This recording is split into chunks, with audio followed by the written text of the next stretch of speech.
This video is sponsored by BuyMode e-shopping mobile app. இந்த ஆப்பில் வந்து எல்லா வகையான மளிகை பொருட்களும் இருக்குது ஃப்ரெண்ட்ஸ். வேண்டுறவங்க பர்ச்சேஸ் பண்ணிக்கலாம் ஃப்ரெண்ட்ஸ். என்னோடய வீடியோஸ்லாம் உங்களுக்கு பிடிச்சிருந்தா சப்ஸ்கிரைப் பண்ணி கமெண்ட் பண்ணி சப்போர்ட் பண்ணுங்கள் ஃப்ரெண்ட்ஸ். இப்போ நம்ம எதை பற்றி பார்க்க போகிறோன்னா பாலக்கீரை பற்றி பார்க்க போகிறோம் ஃப்ரெண்ட்ஸ். பாலக்கீரையில் எப்படி பொரியல் செய்யலான்றதை பற்றி பார்க்கலாம் ஃப்ரெண்ட்ஸ். வாங்க ஃப்ரெண்ட்ஸ். இப்போதைக்கு ஒரு பாத்திரம் எடுத்து பாத்திரத்தில் கொஞ்சமாக ஆயில் விட்டு அதில் கொஞ்சமாக கடுகு சேர்த்துக்கிறோம். நெக்ஸ்ட்டு கொஞ்சமாக சீரகம் சேர்த்ததுக்கப்புறம் பார்த்திங்கன்னா அது நல்லா பொரிஞ்சு வந்ததுக்கப்புறம் அதில் நம்ம என்ன சேர்க்க போகிறோம்னா கடலைப்பருப்பு சேர்க்க போகிறோம் ஃப்ரெண்ட்ஸ்.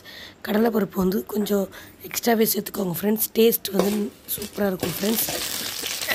என்னோடய வாய்ஸ் வந்து கொஞ்சம் தொண்டைக்கட்டுனால கொஞ்சம் ஒரு மாதிரி வாய்ஸ் கம்மியாக கேட்கும் ஃப்ரெண்ட்ஸ். கொஞ்சம் அட்ஜஸ்ட் பண்ணிக்கோங்க. நெக்ஸ்ட்டு பார்த்தீங்கன்னா நல்லா கடலைப்பருப்பு கொஞ்சம் லைட்டாக பொரிஞ்சதும் பச்சை மிளகாய் கீரி வச்சுருக்கோம் ஃப்ரெண்ட்ஸ். அந்த கீரி வச்சுருந்த பச்சை மிளகாய் போடுறோம் ஃப்ரெண்ட்ஸ். நெக்ஸ்ட்டு பார்த்தீங்கன்னா ஆனியன் போடுறோம் ஃப்ரெண்ட்ஸ். வெங்காயத்தை வந்து சின்ன சின்னதாக கட் பண்ணி வச்சுக்கோங்க. நான் வந்து அந்த ஆனியன் வந்து நல்லா வதக்குறேன் ஃப்ரெண்ட்ஸ். வதக்குறதுக்கு வந்து லைட்டாக நீங்கள் உப்பு போட்டிங்கன்னா வாங்க ஃப்ரெண்ட்ஸ். அதுக்கப்புறம் பார்த்திங்கன்னா ஆனியன் வந்து நல்லா வதங்கினதுக்கப்புறம் நம்ம லைட்டாக உப்பு சேர்த்து வதக்கிறோம் ஃப்ரெண்ட்ஸ். வதங்கினதுக்கப்புறம் பார்த்திங்கனாக்கா நம்ம அதுக்கப்புறம் பார்த்திங்கன்னா கீரை வந்து ஆட் பண்ண போகிறோம் ஃப்ரெண்ட்ஸ். கீரை வந்து ஆட் பண்ணி நல்லா எண்ணெய் அந்த கருப்பு எல்லாமே நல்லா மிக்ஸ் ஆகிற மாதிரி நம்ம வந்து நல்லா வதக்கிக்கிறோம் ஃப்ரெண்ட்ஸ். வதக்கினதுக்கப்புறம் பார்த்திங்கனாக்கா அதில் வந்து பாலக்கீரையில் வந்து வாட்டர் கண்டென்ட் வந்து அதிகமாக இருக்கிறதுனால நம்ம வாட்டரை ஆட் பண்ண போகிறோம்ல ஃப்ரெண்ட்ஸ். அதுவே பார்த்திங்கனாக்கா நிறைய தண்ணி இருக்கும். ஸோ நீங்கள் வதக்கி ஒரு 5 செகண்டில் பார்த்தீங்கன்னா தண்ணி வந்து நிறைய இருக்கும் ஃப்ரெண்ட்ஸ். தண்ணி ஃபுல்லாகவே சுண்ட விடுங்க ஃப்ரெண்ட்ஸ்.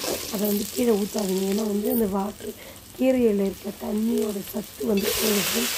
ஸோ அதை கொஞ்சம் நேரம் சுண்ட வச்சிங்கன்னா கீரையில் இருக்க தண்ணி எல்லாமே அப்சர்வ் ஆகிடும்.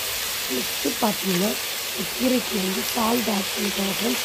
சால்ட்டு பார்த்தீங்கன்னா ஃபஸ்ட்டில் ஆட் பண்ணாதீங்க, கொஞ்சம் லாஸ்ட்லேயே ஆட் பண்ணுங்க. ஏன்னா பார்த்தீங்கன்னா அதில் வந்து கருப்பு போன மாதிரியோ இல்லைன்னா டேஸ்ட்டு மாறுது ஃப்ரெண்ட்ஸ். அதோட சத்து வந்து மாறுதோ அப்படின்னு சொல்கிறாங்க. நமக்கு அதுக்கான சத்து கிடைக்காதுன்னு சொல்கிறாங்க ஃப்ரெண்ட்ஸ். நெக்ஸ்ட்டு பார்த்திங்கன்னா நல்லா சுண்டதுக்கப்புறம் நான் வந்து முட்டை ஆட் பண்ண போகிறேன் ஃப்ரெண்ட்ஸ். தேவையான அளவுக்கு வந்து உப்பு அப்புறம் செட் பண்ணதுக்கப்புறம் நான் வந்து எனக்கு வந்து முட்டை தான் நான் வைக்கிறேன் எனக்கு பிடிக்குன்றதுனால நான் 2 எக்கு ஆட் பண்ணி பொரிச்சு எடுத்துக்கிறேன் ஃப்ரெண்ட்ஸ். முட்டையை உரிச்சு திண்டதும் முட்டை பாலக்கீரை பொரியல் வந்து சூப்பராக ரெடி ஆகிடும் ஃப்ரெண்ட்ஸ். முட்டை பிடிக்காதவங்க கோகனட்டை தேங்காய் துருவலை வந்து போட்டு நீங்கள் இதே மெத்தடில் செஞ்சுட்டு லாஸ்ட்டாக எக்கு பற்றி தேங்காய் துருவல் போட்டு கிண்டி இறக்கினீங்கன்னா இன்னும் டேஸ்ட்டு சூப்பராக இருக்கும் ஃப்ரெண்ட்ஸ்.